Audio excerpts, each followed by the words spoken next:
Are we live? We're live. Yes, We are live, we are. finally, again. Again.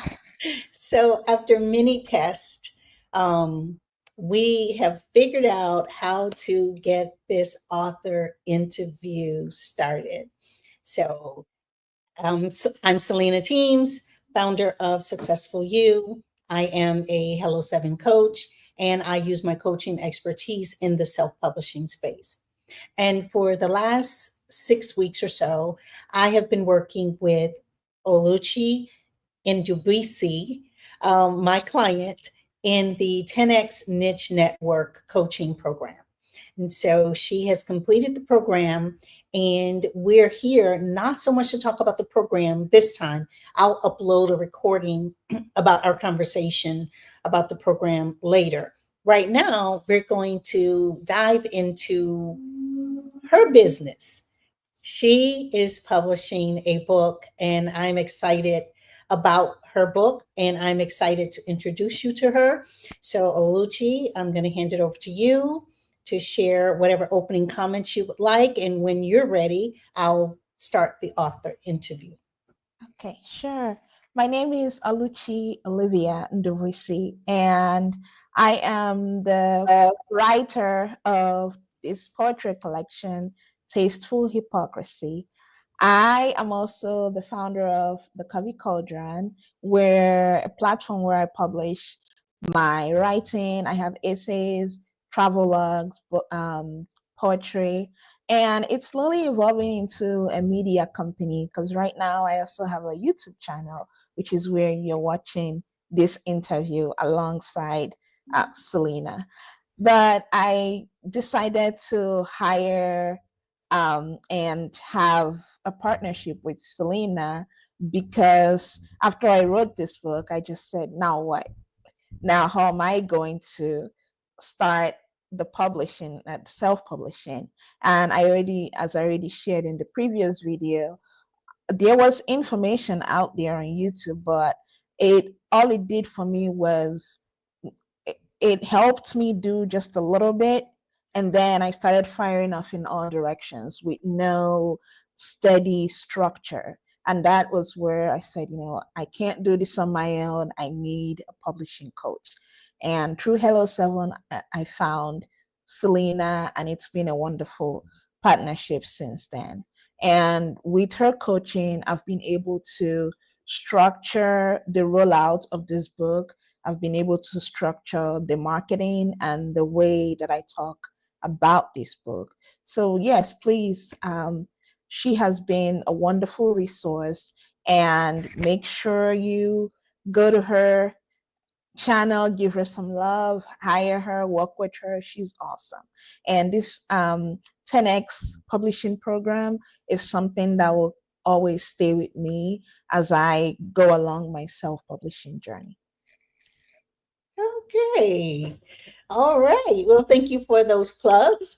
So I'm happy that you had a great experience in the 6 week coaching program. And I think the absolute best is yet to come. So I'm going to dive into our interview questions right now with you. You ready? Yes, I am. Okay. Oluchi, can you share what inspired you to write this poetry collection? Um, I I've been thinking about this.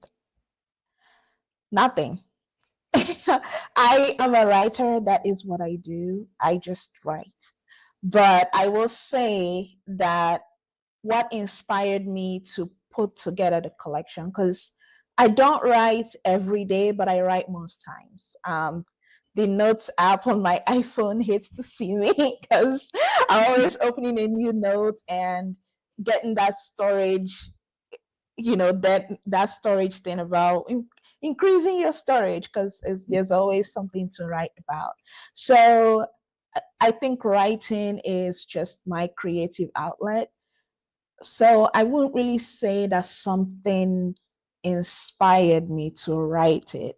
I would say there were things that inspired me in the process of writing it, like something that I saw while I was writing it and I wrote it.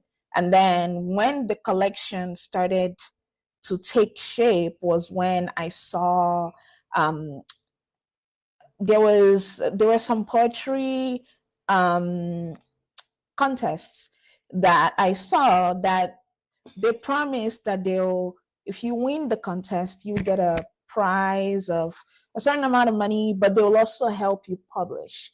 So that was, I knew I was going to publish, but I did not quite know that I wanted to self-publish. So I thought, okay, looking at my budget and everything, let me see if I can go through these other people and publish my book. Well, I didn't. I made it to the semi-finals, but I didn't make it to the finals of the competition. So I was pretty bummed. But that was after that. That was when I decided that I should self-publish. But again, putting this in a collection, I think when I was able to parcel all the poems out, and I saw that, oh my God, this, it's like more than 50 poems already. It's enough to have a collection. And one thing I like about this collection is that it's not just a book. It took me a while to name it because I didn't really know what to name it, because there's different poems in the book. It's not just one, it's not just um, a collection of poems dealing with travel, or a collection of poems dealing with grief or something. There were just different things in there. So I didn't know what to name it at first. But having the collection take shape was what inspired me to publish it. Okay. And can you share the title? Because I don't think I know I didn't mention it. So share with our audience what your Yes, title is. yes. Oh, the title is called Tasteful Hypocrisy. That is the title. Yes. And I chose the title because it stands out, but not just that, there is elements of um, uh, there is food being discussed in there, but not just food. There's also different things, different themes in the book that contradict each other, but it's also part of the human experience. There are things that we go through, things that we like or don't like, that contradict the very things that we stand for. So that was how I was able to come into naming it Tasteful Hypocrisy. Yeah, when I heard the title, something in me went, "Ooh, what's that?" You know, and that's how you know that you have a great title, where it just instinctively causes the person who encounters it to be like, "What's that?" There's a curiosity. There is like, I'd like to know what that's about.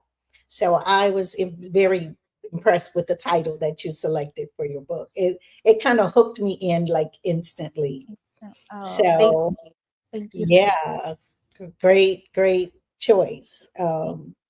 So I'd like to know, were there specific themes or experiences that shaped you during your creative process? And I realized there's a variety of poems and scenarios in which you were writing, but if you can identify any specific themes that Sure. came up for you.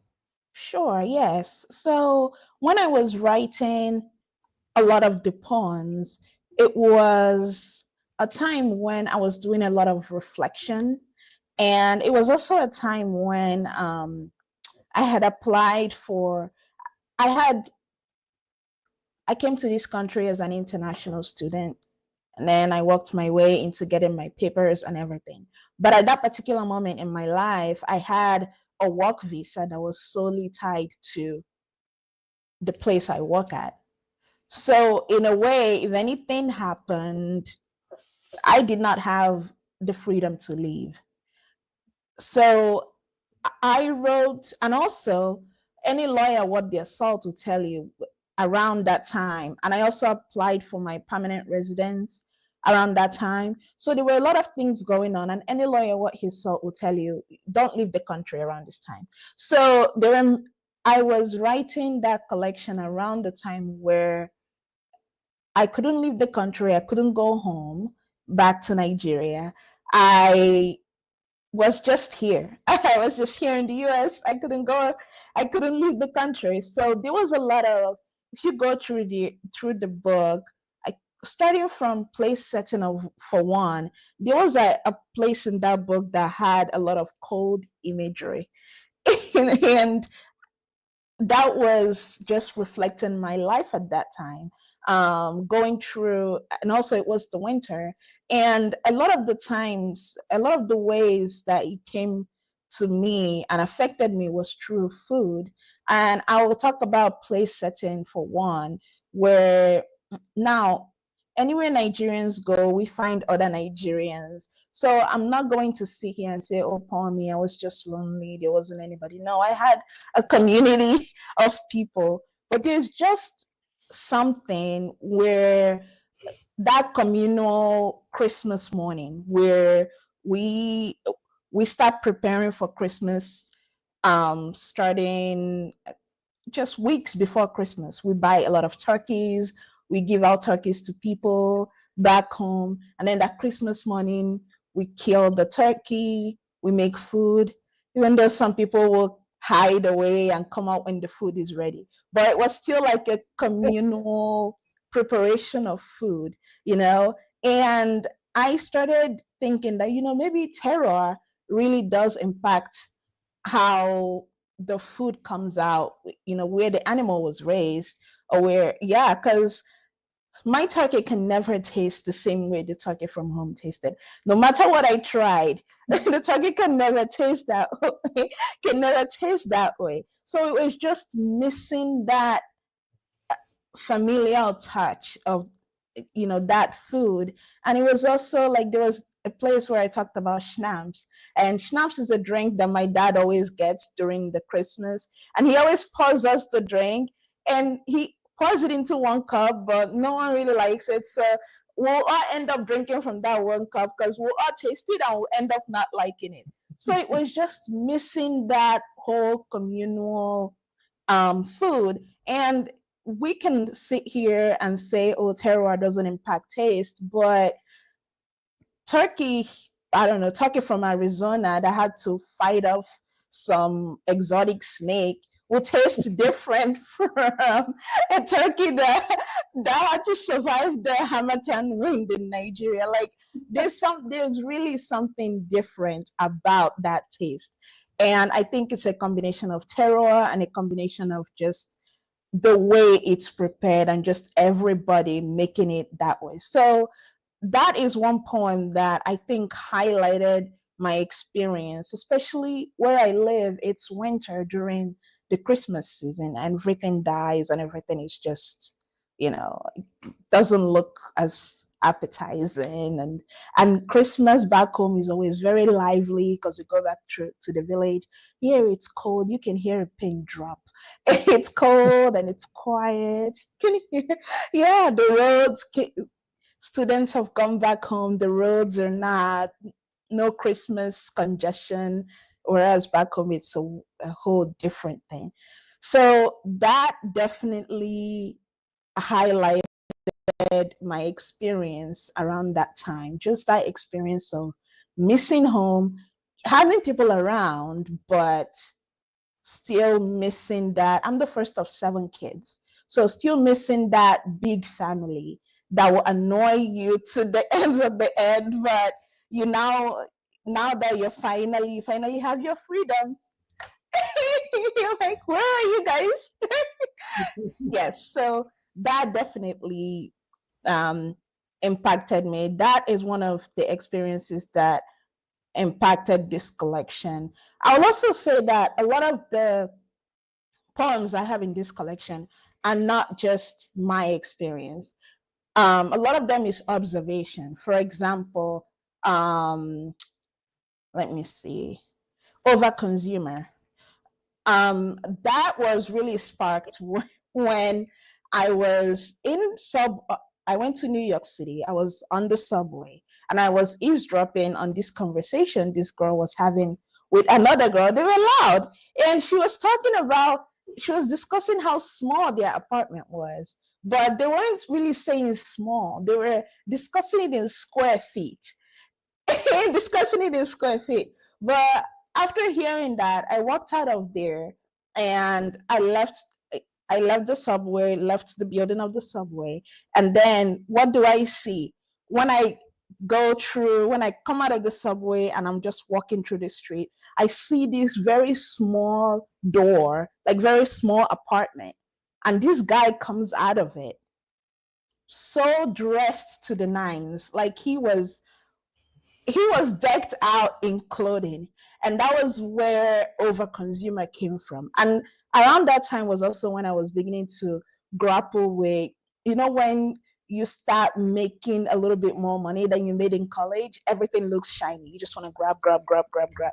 So that was when I started grappling with, oh my God, imagine living in this tiny place and everything that's filled in there are just things that you've collected and collected and collected, and you can't even have room to sleep because you filled this place with all these things and you spent your money on all these things. So yeah, I think this book is also about relationships in that way, our relationships to people, relationships to things, relationship to work.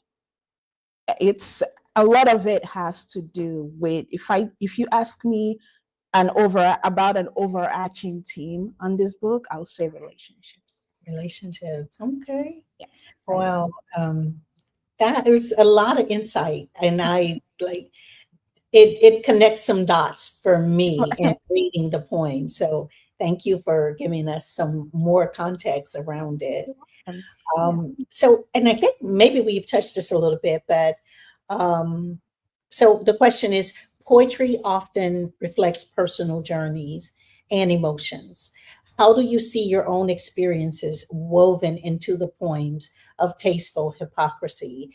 And but I believe you kind of I've did touched. that with the subway experience and the Yeah. turkey, the type of terror Yeah. what a turkey would experience. So, is there something you'd like to add to that, or if I could go on to the next one? Oh, the only thing I like to add is I will say it and I'll always say it again. Um, Tasteful Hypocrisy, some of the stories, some of the poems in there are personal experience. A lot of them are not, because there's this thing where people like to think that if it's something like poetry, people like to categorize. I understand that poetry is categorized under nonfiction, but people take it a little too far where they think everything you write here is your life. If Mhm. I milk my life for content, I will have no life. So everything in there is not, all of them is not my life. Some of them is observation and also letting my imagination do the rest. Like the guy I saw when I came out from the subway station, his apartment might not be like that. It might not be filled with clothes and all those things. But through what I was going through at that time in my own life, and then now imagining what his own life might be like, that was how I came up with that poem, Over Consumer. So I would just like to put that out there just to make sure that people know that some of it is not my life, some of it is observation, observing the people around me, especially the women around me, the women I grew up around, and then letting my imagination do the rest. Oh, okay, wonderful. Well, what do you hope readers will take away from reading your poetry? Are there particular messages or feelings you aim to evoke through your writing?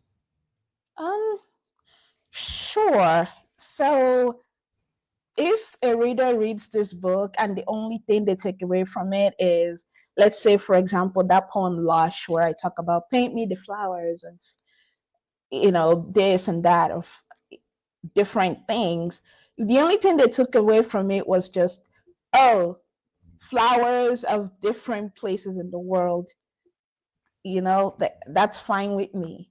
You can take that away. Not everybody, some people read poems just to relax, not everybody is reading to find some deep insight or whatever. So I want to put that out there, that that is completely fine with me. But I do hope that with the poems in this book, people take away, um, not even not even just examining the relationships we have, but also thinking about how the things we do impact the generations before us, after us.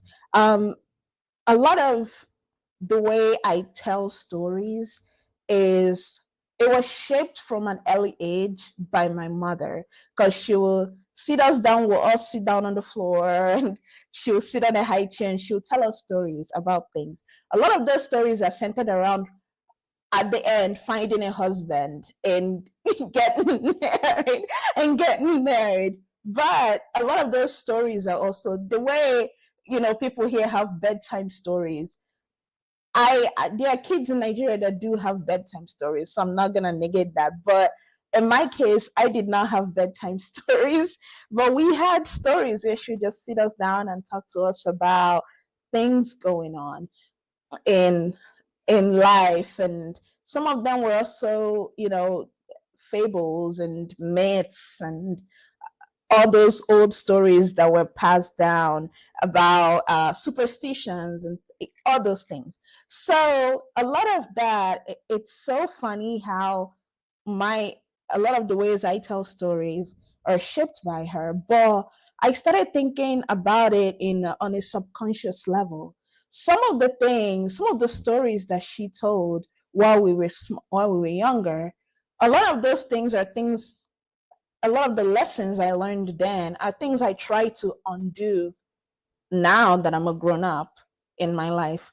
Then some of those lessons are still things that serve me now that I'm a grown up. So it's not one thing, it's not all black and white. It's a lot of gray in there. But I also want us to examine how the storytelling affects the subconscious. Because I'll never forget one time I was talking to um, a man I used to work with way back, and he said he likes to joke a lot, and he said something. I can't remember exactly what we were discussing, but he said, "Well, Liv, you know how it is. It's mother's baby, father's maybe." But then I started thinking, those all those little slogans. I mean, when you think about branding, they tell you to have a slogan that's small and people can remember.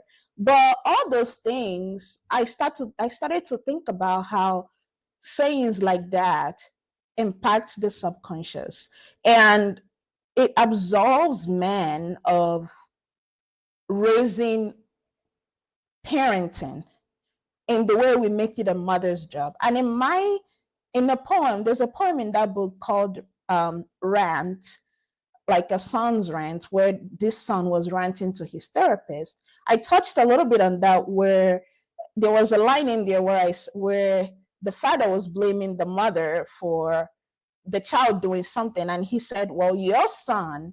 And I just thought, oh my God, this is how it happens. Like, it's the same thing here in America. Like, a Nigerian American does something wonderful. It's like, oh, this American citizen did this. And then the moment they do something that's not as palatable, well, he is a Nigerian and he lives in America.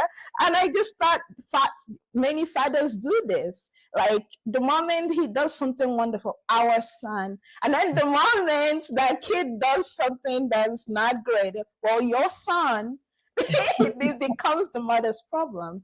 And this book, like with the stories that my mother told me and told us as kids, like, that parenting, that mothering is very important to a kid and a kid's subconscious. Like, those stories, they really do matter. Like, even things I scoffed at, you start to see those things come out later in life and impact some decisions that you're making.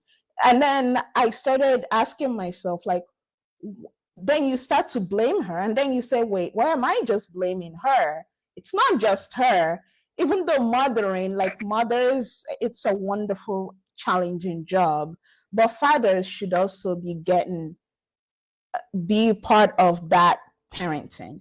So that is one of the things I touch on this book, that storytelling, that how it impacts your subconscious, and how sometimes you don't even think about it, but the decisions you make come from all those things that were put into you, not just in your formative years, even now that you are a grown adult. So that is one of the things this collection touches on. Okay, right. I agree. So much of our responses are related to conditioning, and we just in a pat sequence. This is how we respond. This happened. This is the response, and it does take an effort to go back and examine that. Okay, well, why is that?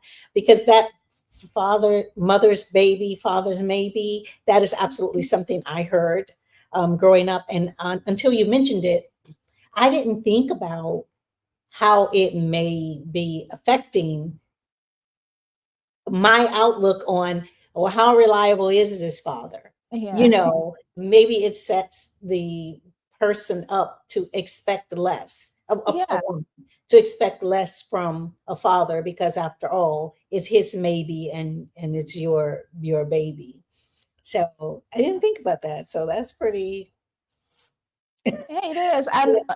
And to touch on that, that is how a lot of things are handed down when we were, at least I'll speak of growing up when I was little. Like sometimes you say something and your parents will respond with a metaphor or an idiom or whatever. And then now you start quoting that thing. so, Yeah. so that And you said definitely it. shaped a lot of my writing process. But it also, on the flip side, it made me examine some of these sayings that we grew up on, and it's just some of them do more harm than help, really. Yeah, I like that that you acknowledge both. Some of those things need to be undone, but then some of those things do serve your life. Yeah. And we kind of swing to one end of the pendulum of blame, Mhm. but we, like them, we are doing the best that we can in Yeah. the parenting space, Okay. in the human being, in the being of a human. We're doing the best that we can, and all we have are our past learnings and our present experiences, and with that we make our predictions. Yes. So, and that may not resonate with the younger people that we are sharing this information with, but this is the best wisdom that we have Yeah. to Yeah. give to them. So, okay, so that your readers can expect that in the Mhm. book as well. Okay, so we're going to go into a little technical question. Okay. Could you describe your writing process? Do you have any rituals or habits that keep you in a creative mindset when you're writing poetry? When I'm writing poetry, I don't have a structured writing process. It's still something that I'm working on. I know that I like to have something sweet around. So there's this ice cream bar. It's not ice cream, it's a yogurt bar from one of those, it's from a Korean grocery store. I like to have it on Saturday mornings when I edit my work. And I really tried. Like I really tried to have a structured writing. There was a week where every time I wake up, I'll wear a kimono and sit on the table and try to write. That did not that Oh did my not work. goodness. I wear a kimono. And then the next week I tried, okay, I'm gonna wear a kimono and do my makeup. By the time I did all those things, the time has already gone. But so I don't have, I wish I did, but I don't have. But I will say that I do my best. And this is also the way I naturally am. And even now, more than ever, I try to highlight it. I do my best to put myself into experiences that keep me in that state of creativity. So every Saturday, I go out and I go to local art galleries in town. um I go whenever they have a new show. So if I get emails from them, so if they have a new show, then I go and I just hit them all on Saturday. And then if they have a new show next, after their show this quarter runs out, then I go to the new show again. So that I do. And sometimes if I see a painting that I like, I take a picture of it. And when I want to, I do these exercises where I try to write a poem based on that painting. Whatever it is that painting, I feel like that painting is telling me, I try to write a poem from it. So that's one thing I do. Another thing I do is I watch a lot of old interviews of writers and poets, and I also listen to a lot of poetry, but it's just turn off all the lights, put it on speaker. Like, try, if you think I'm joking, if you turn off all your lights, put that "Oh Captain, My Captain" on the speaker. There's a man called Red Frost on YouTube that reads poems. Ooh, I like to do that. you write it down. His name's Red. Red Frost. But if you type in "Oh Captain, My Captain," he's one of the first videos that comes up. But that poem, it's it's one of the poems that I like to go back to. And also I like to read. A lot of ideas also come to me when I'm reading. I like not necessarily fiction, but more plays. I like plays. I like great monologues. Like, I'm that person that will watch a movie because of a monologue I saw in it. I like wonderful monologues. So, and I love reading plays, watching plays. If I like the music, if it's a musical and I like, even though I'm not the biggest musical fan, I do like some musical scores. I will add it to my playlist. So there's that. And there is songs. Like, I try to listen to music in different genres, like from different places. That too also impacts my writing. So I don't have a I don't have a structured process, but I try to surround myself with things that keep me in that creative state. Whether it's Another thing is movies. Oh, okay. Movies, TV shows that I watch, and I don't just watch just to laugh. Or sometimes even after I watch it, then I go back to thinking, why did this inspire this kind of reaction in me? So I watch it with that kind of lens. For example, that movie Gladiators 1, I can't tell you how many times I've rewatched that movie, not because of the whole movie, but just because of how Russell Crowe's character described his home to the emperor when the emperor asked him about where he lived, just because of the way he described that. I've rewatched that movie many times. Or we can also talk about Mark Antony's speech where he came to bury Caesar, but for like the Shakespeare's play Julius Caesar. And then the whole speech, people really thought he was coming to bury Caesar.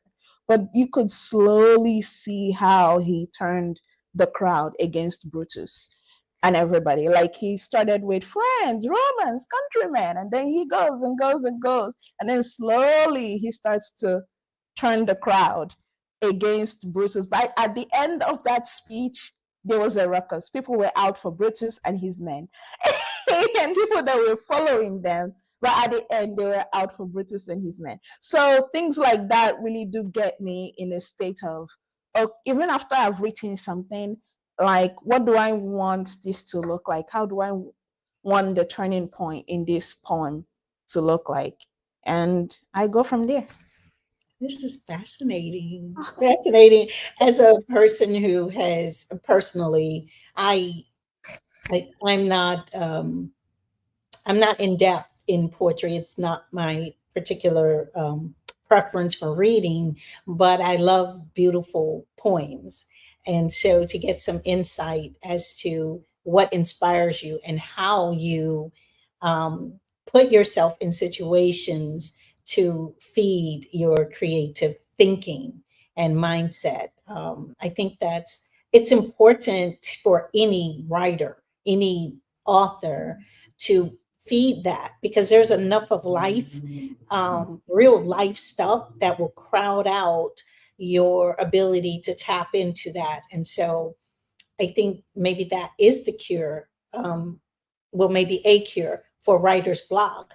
Go and immerse yourself in something that takes you into a place of wonder, Mhm. a Yeah. place of curiosity, um, so, and of course, you will always, when you're in that space, you can see the mechanics behind it, like you Mhm. described, the strategy of that speech. Like Mhm. there was the lyrical part of it, the Mhm. conversation, but the motivation and the strategic use of those words had the desired effect. And I didn't know that in a poem you would be having a turning point. I just thought it just flows out of you, and what it is what it is.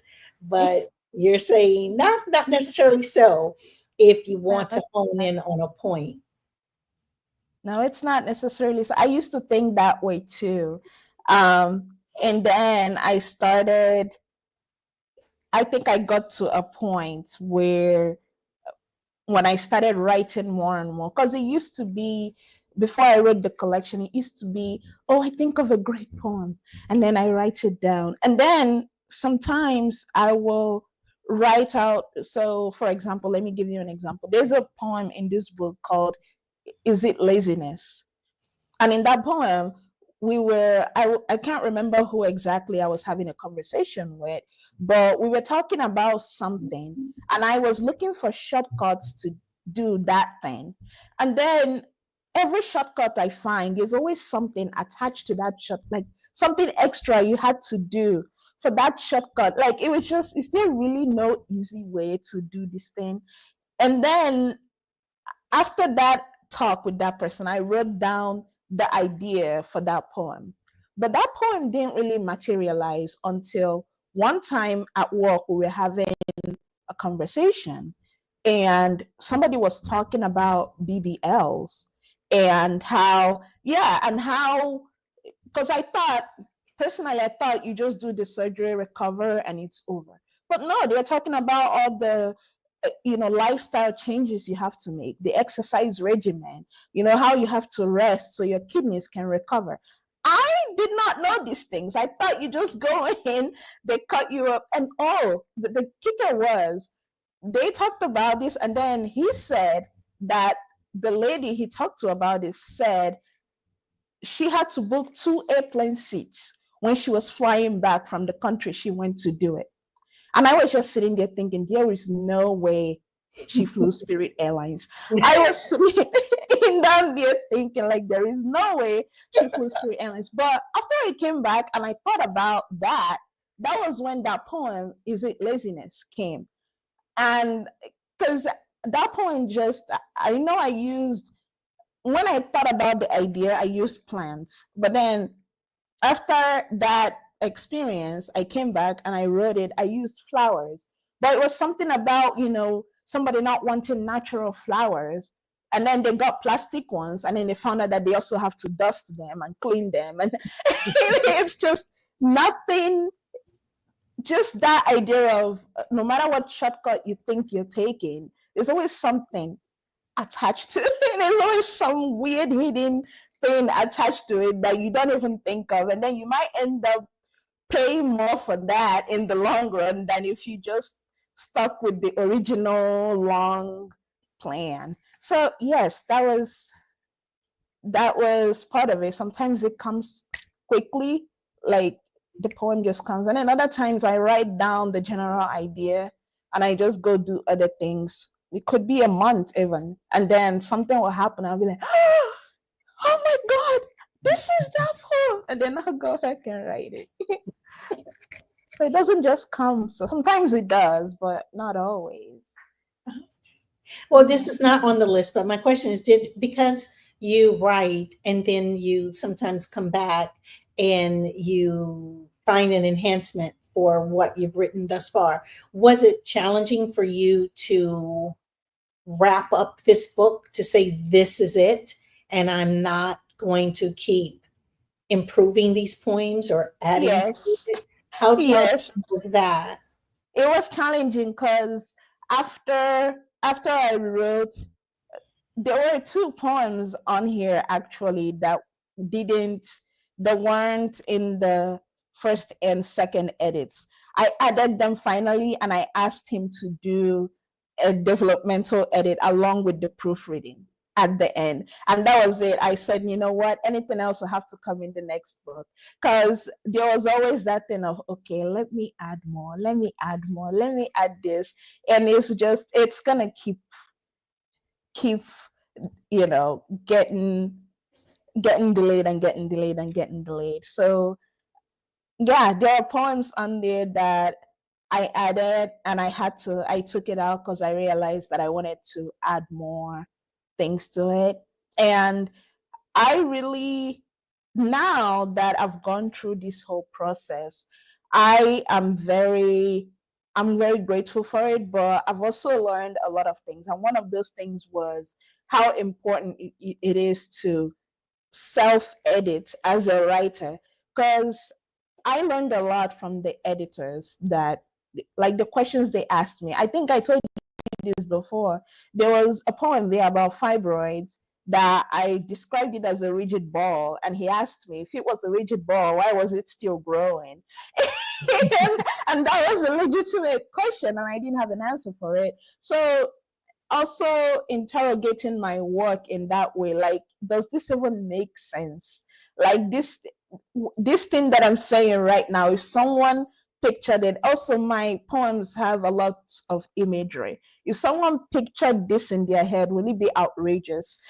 Would it be, like, having to ask myself, before I didn't do that, but after sending it for editing and interacting with the editors, now I approach my work in a whole different way. Yes, I write it. Yes, I marinate. I come back, I change it. But before I decide that it needs to go to editing, I've realized that I too need to sit down with it and do my own edits. And I did not do that the first, like, with Tasteful Hypocrisy. I did not do that first edits.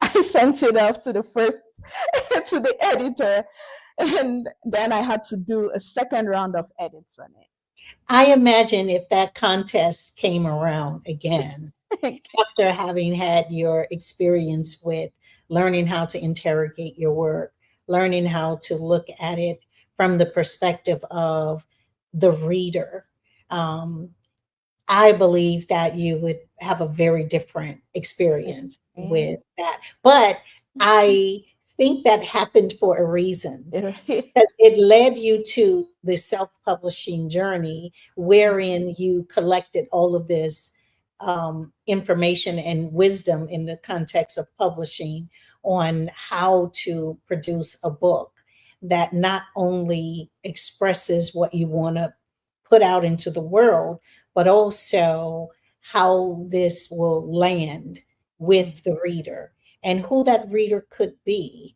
And I just think that that's priceless. And the fact that you had to not cut yourself, that you had to set a boundary line for this is the extent of this collection of poems. I believe there's another book uh, yes, there's in your definitely in your there's future. definitely another book. Oh, and another thing that helped me do that was that my cover design was already done. Cover design was already done. I already told her 100 pages, so she already did the spine and everything. So that also helped me know, okay, this is where we are cut now. That's good. That's a good observation. Once you've decided the page count, that Mhm. kind of reels you in. I like Yeah. that. I hadn't heard that before. Okay, so I believe Mhm. so. The last question I have for you is: are there any poets or writers who have influenced your style or approach to poetry? How have they impacted your work? Hmm. Oh, there's a lot. I'll say, first of all, the way I tell stories was greatly impacted by my mother. And just different books I've read over time. I remember when I was writing this collection, one of the books I read, there was um, a collection called 100 Poets, 100 Poems. And it was like an anthology of Japanese haiku. So a lot of, well, translated, but a lot of those poems really, especially when I was thinking of the kind of poems I wanted to write when it comes to the imagery. Those poems really impacted my work. And then there's a lot of Chinese poets. I know I like a lot of Du Fu and a lot of Li Bai, and I also like Li Qingzhao's work. So I read a lot of their work, and also it was heavy with imagery around that time. And then another book I read was Changes by this Ghanaian writer. She's passed now, but her name is Ama Ata Aidoo. She it wasn't really she's a poet. She has poetry collections, but that book Changes. I just love the way it was written, like the language, the metaphors, the imagery. Even though it was a fiction book, it impacted the way I write poetry. And my travel poems, I try to think of there's that TV director, he's also passed, David Lynch, where he described how horrible his experience in Philadelphia was, like how the industrialization and everything. He lived there when he went to film school, but that experience inspired him to make that movie Ezerhead. But I think of that when I write travel poems, like that Sunrise in Sausalito, or um, the one about a plane landing. So I think about things like that when I write poems that focus on a particular place. Who else? Oh, there's a Nigerian poet, but I like his plays better than his poetry. His name is Wole Soyinka. His poems, his plays greatly like impacted my work. And then finally, I also think people sleep on Native American poets or poets from the native nations. But there's this man called N. Scott Momaday, also late, but there's this poem he wrote called The Delight Song of Side Soleil. That poem, it's a lot of I ams, like I am the fish that shines in the water. I am like a lot of I ams, but against nature. Like it was basically just putting yourself in nature, but saying that you are the eagle that flies across the night sky, flies across the blue sky. But things like that. That poem, yes, it impacted my work, but what it did for me was one time I was going through just something emotionally taxing with work and just life in general. I read that poem every day. Yes, I did. And then at the end of it, it ends with I am I stand in good relation to the earth. I stand in good relation to the daughter of Sicily. Don't you see? I'm alive, I'm alive, I'm alive. That is how it ends. But that at that period in my life, that poem, I I read it every day. And it's free on the American Poets Poetry Society website. So I'll just pull it up I read it every day. Or I was going through that period in my life. And yeah, he is definitely one of the poets that influenced my work. But I love imagery. I love poems that bridge that gap between high poetic language and normal language that people can understand. So I write what I love to read from others, and those are basically the poems that impact my work. Yeah. Wow. Okay, so I have have one ask and Okay. one one more kind of interview question for you to respond to. Oh, The ask is, would you put together a one sheeter, if you will, okay.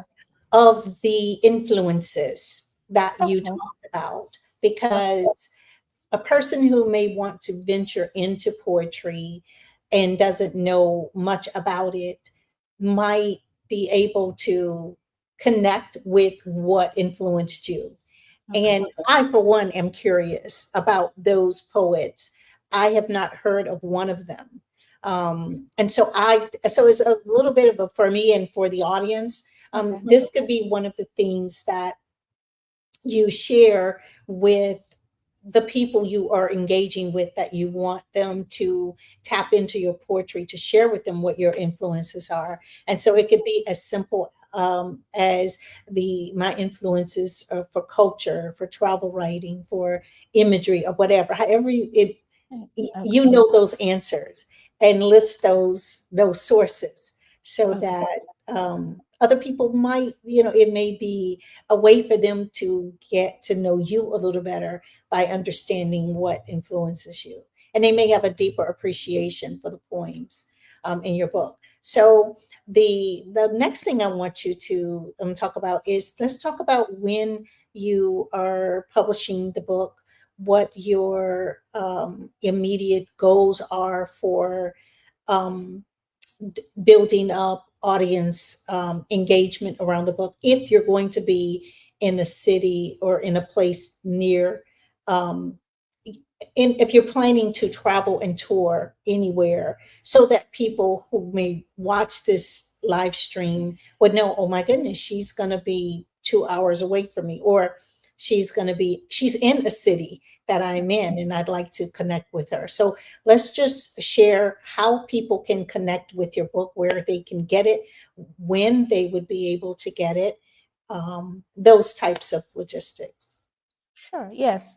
So I'm going to go paperback first. So it will be available starting April 15th for pre-orders. And after that, I'll have I haven't determined the date yet, but I will be releasing the ebook version. But I haven't determined the date. I will update on my YouTube, on my website when that comes around. And then, of course, I'm going to keep interacting with people on social media. You can send me an email from, I have my email on my website. It is thecoveycauldron@gmail.com. And you can always send me an email, let me know your thoughts, and I will reply. Also, you can leave a review when you purchase it on Amazon. And I am working on getting the book into bookstores. I know my local bookstore, I already talked to the, not bookstore, my local library, I already talked to them, and they want a copy to see how it does. And then they will stock it up if more people want to read it. So I am still in contact with libraries all over the country. It is a slow process because I'm a one-woman team for right now, but it is a slow process, but I am working on it. And whichever libraries I get to be on board, I will always update on my socials, on my website, and I will always let the audience know. And I will always be interacting. I am available on TikTok, on X, and also I have Facebook, but I don't use it that much. but I have a brand account on Facebook, so you can always message me there, and it should come through my emails, and I will always reply when you do. Okay, so what we'll do is I'll you can share all of your handles that you want, where you want people to connect with you at, and I will post that in the comments on this video, or, once we're all done, so that people can connect with you. Okay. So is there anything you would like to um, say to the audience before we wrap up? I'll say buy my book. It is my very first book, and I need all the encouragement I can get.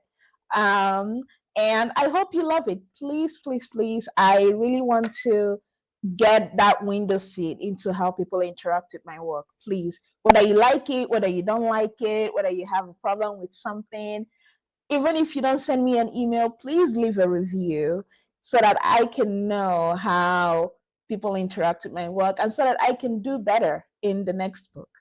So never hesitate to share how you feel. And of course, keep it respectful.